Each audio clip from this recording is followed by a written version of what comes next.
Hi guys! Ayan, meron tayong po-order ngayong umaga. So, meron tayong 3 puto cake at kutsinta. So, sa ngayon, ang inuna ko muna yung puto cake para mabilis kong mapalamig to at ibabalot pa natin yan after.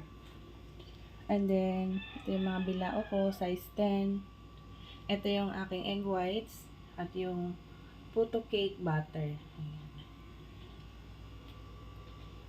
So, may nakasalang tayo doon.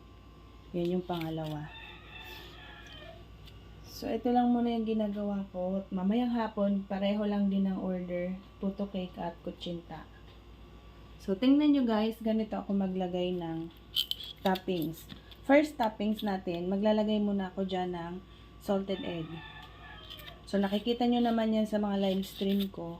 And then, isusunod ko na yung cheese sa ibabaw. Ayan. Para merong design kunwari.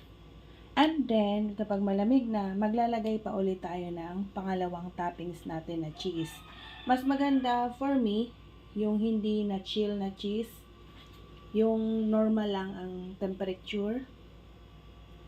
Kasi yung hiwa-hiwalay ba kapag gini-grate natin siya. Kasi kapag ka naka-chill, kulot-kulot yung cheese natin. So, yun lang muna.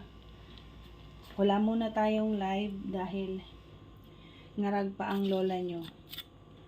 Akala ko ngayon ay wala akong pa-order. October 1. So, ito yung Benamano. Benamano kong pa-order.